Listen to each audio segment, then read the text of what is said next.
And that when it comes to your national security, and this is an issue of national security of the UK, you need to be extremely choosy about who you let into your country. Ladies and gentlemen, what is happening in the UK today is a concerted effort by migrants to change the social structure of the UK. There are places in the UK, where it's like non-Muslims cannot enter those areas. These are Sharia compliant zones.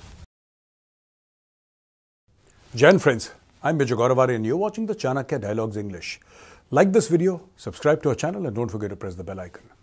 It seems that finally the British Parliament has passed a bill which says that flights to Rwanda are finally going to take off. Before I analyze this piece of news, let me tell you what Rishi Sunak, the Prime Minister of the UK, had to say. No ifs, no buts, these flights are going to Rwanda. And most importantly, once the processing is complete, we will physically remove people. And to do that, I can confirm that we've put an airfield on standby, booked commercial charter planes for specific slots, and we have 500 highly trained individuals ready to escort illegal migrants all the way to Rwanda, with 300 more trained in the coming weeks. This is one of the most complex operational endeavours the Home Office has carried out. But we are ready, plans are in place, and these flights will go come what may. No foreign court will stop us from getting flights off.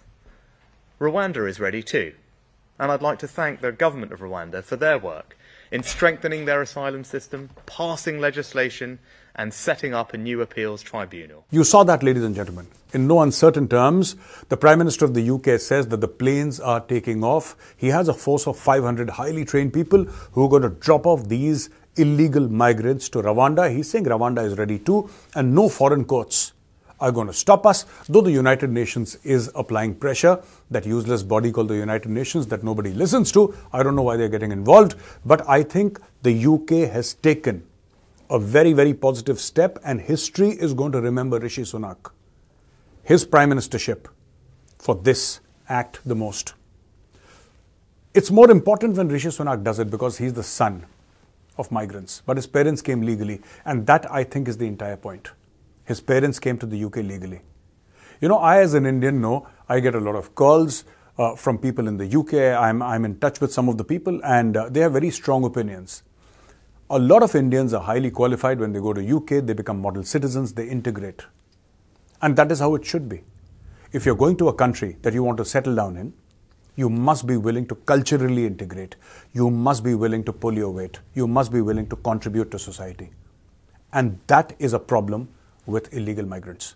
They land up in the UK and then they become a huge stress point for the system. Many are involved in crime. Many are involved in illegal immigration. Many are involved in political activities that are detrimental to the United Kingdom. Many are involved in overtly Islamist political agenda, jihad. I think countries like UK need to figure out one thing. They are preferred destinations. It could be Canada, it could be the United States of America, it could be Australia. They are preferred destinations for people from all over the world. And because there is a supply and demand gap, they are in a position to choose. And I think if I were in a position of authority in the United Kingdom, I would tell people that, hey, okay, this year we have a total slot of, let's say, 200,000 people. We have this quota of 200,000 people who can be given UK citizenship.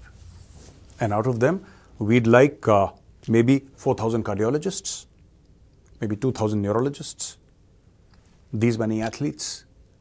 We need engineers, we need software programmers, we need research analysts. You can attract the best talent in the world.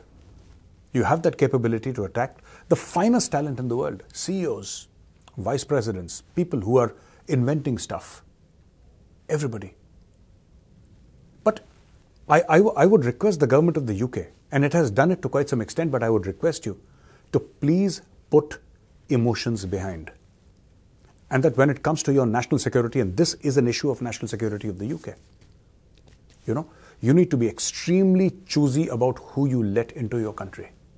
The problem is that there is so much of riffraff coming into the UK and also to other Western countries. There is so much of riffraff.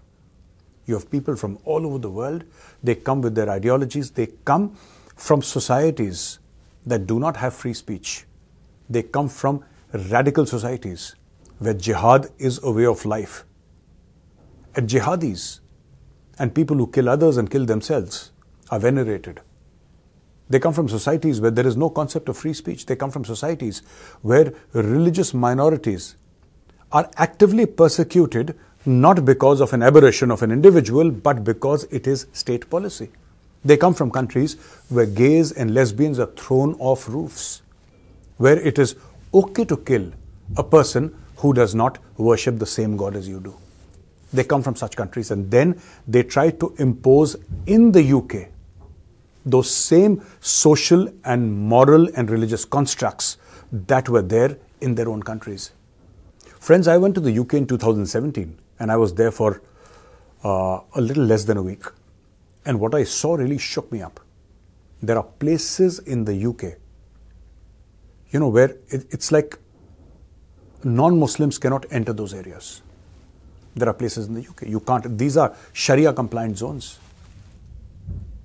And anybody who raises his or her voice against that is branded an Islamophobe, is branded a racist. And then, like every other white person, I'm not saying all of them are like that, but 99% of the white people, I think the worst thing that you can call them is a racist, and they immediately take a step back. They take a step back. They don't want to get involved. You call them a racist, and this is like the biggest insult. They carry this burden on their heads all the time. And the people from these countries who go there illegally, including many Indians, and when I say Indians, most of them are Khalistanis, right? They know this weak point of the English. They know where to press, which nerve to press, so that it hurts. They know that, and they use it to their benefit. There is an entire ecosystem of immigration lawyers who will give you protection. You go to a lawyer, you give money, he says, okay, you've been wronged in your home country and you've come here seeking asylum. If somebody, and let us assume that somebody has actually been wronged, it's none of your business. UK. It is not your place to take care of the entire world. You cannot. I want to tell the government of the UK and people who are there in the UK, living legally, this transporting of illegal migrants to Rwanda is good even for immigrants. And it's good because, the immigrants at that point in time, the legal immigrants, then they realize that yes, they are there because of merit, they are there because they can integrate into that society, they are there because they respect the local culture, they respect the local religion, they respect the local laws. And that's very important, Why would somebody, I don't understand, why would somebody leave Pakistan, enter the UK, and then attempt to make another Pakistan inside the UK? It makes no sense at all.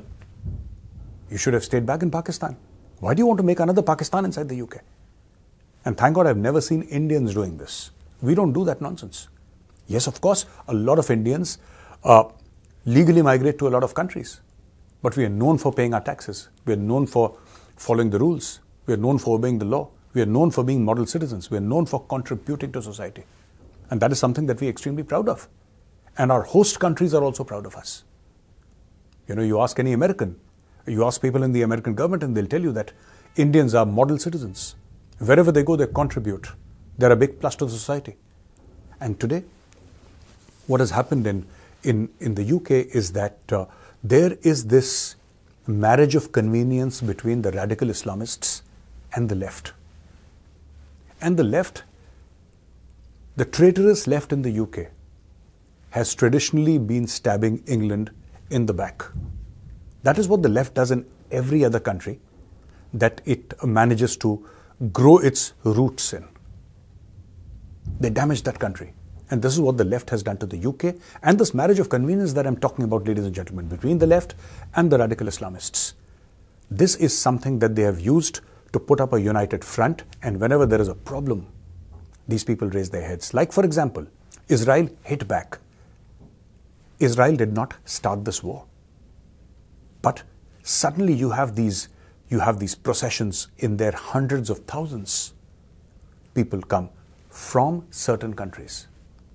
So you'll have a lot of Lebanese, you'll have a lot of Palestinians, you'll have a lot of Syrians, you'll have a lot of Yemenis, you'll see a lot of Pakistanis, you'll see a few Bangladeshis, you'll see all these countries, and all these people coming together, a united front, and trying to push against the social and economic and political structure of Britain. Let me also tell you a couple of things. There was a time when I got very, very offended if somebody would, say names and say things against me. But today I say that it's all right. I must speak the truth. And here I am trying to speak the truth. You have people in the UK offering namaz on the road, blocking traffic. And the white person is terrified. Why are white people terrified? Not because of these, 500 people offering namaz on the road. No. What terrifies them is, if they stop somebody or if they say that, please don't block the road, some guy would turn around and say, hey, you're being racist. You're an Islamophobe. And the white person would have no answer. They prey upon white guilt. Sure.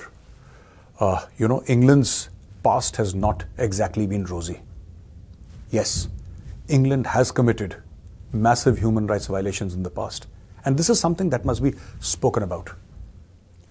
Ladies and gentlemen, what is happening in the UK today is a concerted effort by migrants to change the social structure of the UK, to change the religious structure of the UK, your religious identity, your cultural identity, your political identity. Why do you think UK is the most favored destination today, or one of the most favored destinations in the world? Why do you think that is? There are certain values, the Judeo-Christian values, that the UK holds sacred. The rule of law, free speech, democracy, disagreement, the right to offend. Most of these illegal immigrants come from countries where such concepts do not exist. And in some of the countries from which they come into the UK illegally, many of these so-called freedoms that you have in the UK are actually crimes there. They're crimes there. People can be punished, thrown into prison or put to death. They come from such backgrounds, and suddenly UK expects, the government of UK stupidly expects them to integrate with UK society and then become model citizens. There is a saying in Hindi, which I'll translate into English, that one bad fish spoils the pond. So if you're thinking that the bad fish will enter the pond and become a good fish, that's not going to happen. It will spoil everybody. And that is what is happening in the UK with illegal immigration. I don't care. I'm a proud Indian. I don't care if the illegal immigrant is, an Indian or of any other nationality. I don't even care if he's law-abiding or not. If that person is an illegal immigrant, he must be thrown out. You can send him back to India for all I care. You can send him to Rwanda. I couldn't care less. But I want to tell the people of UK, especially the white population of UK. And I'm not fear-mongering. I'm not against any religion whatsoever. I just want to tell the white population, this is specifically to the white population of the United Kingdom, your nation is under attack. Your nation is under very severe assault. The nature, the character, and the DNA of your country is about to change. And only you can stop it. You have to step forward. You have to take radical decisions. It's surprising that nobody before Rishi Sunak took this step. But I think it's very critical. Send more planes to Rwanda. Send everybody to Rwanda. Send them to the Congo or Tanzania or wherever you want to send them. How does it matter? Just send them out. And I just hope that other countries will follow suit. I just hope that the other countries will say that we like what the UK is doing and we want to deport them also.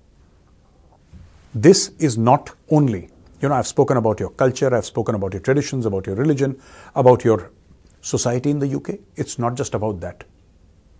you have a very serious national security crisis on your hands. And I will tell you why.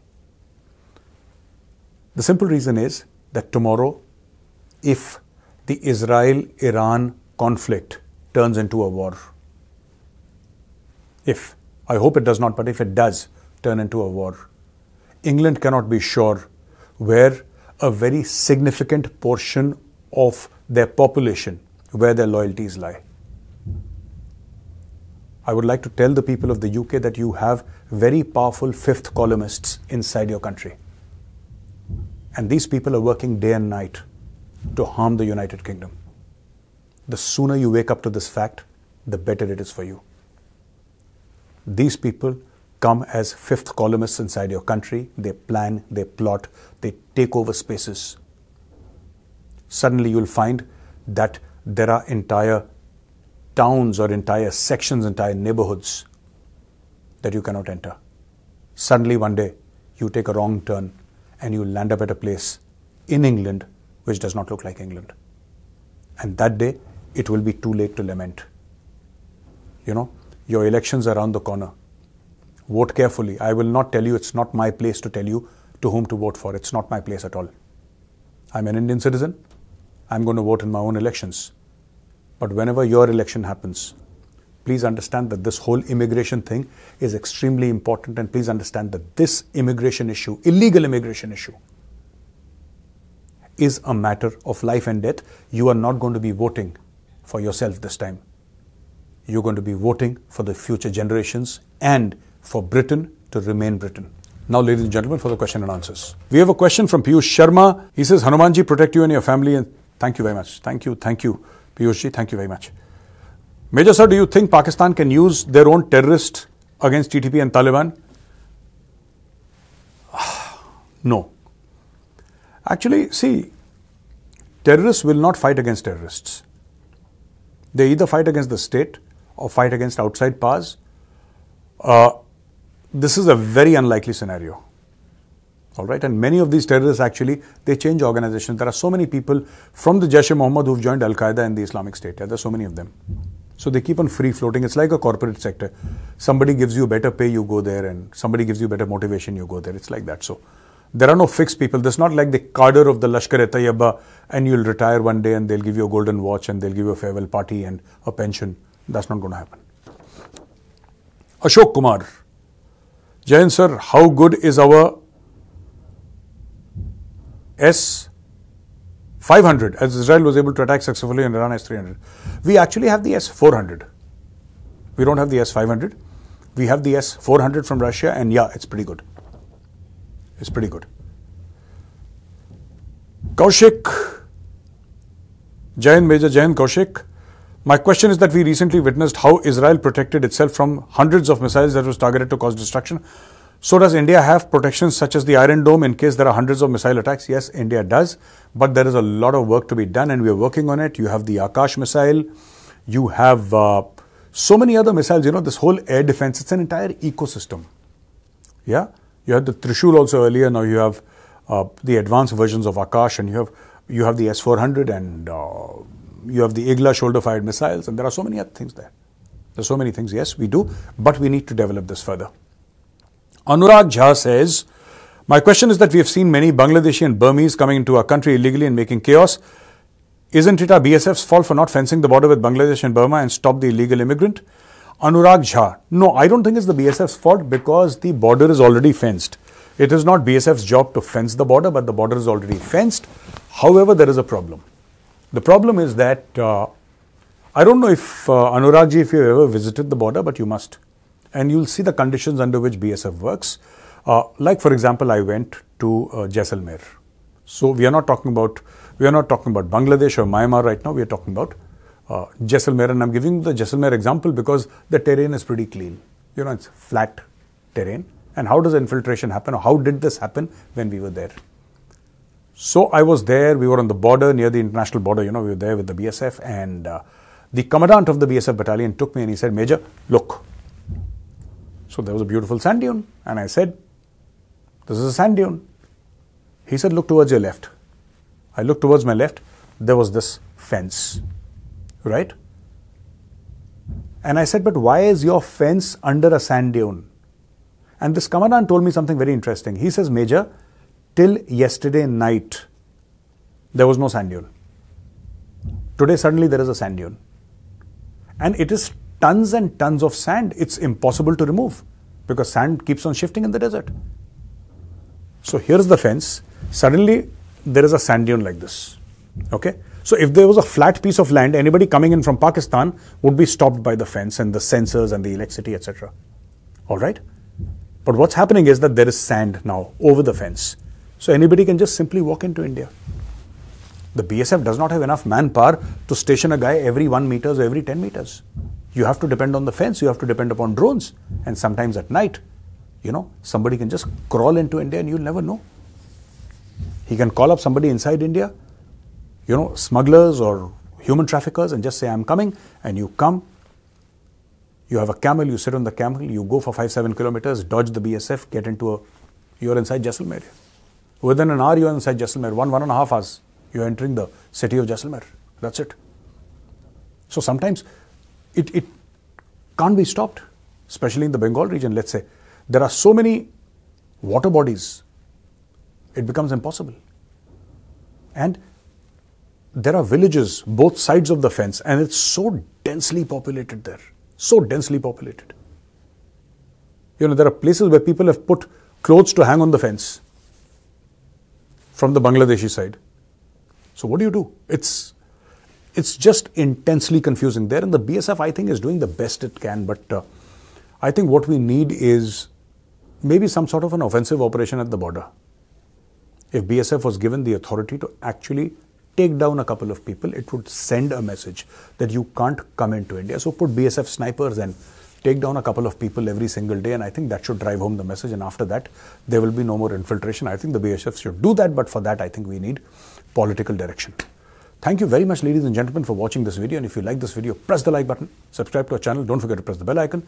Jai Hind, Vande Mataram, Bharat Mata Ki Jai.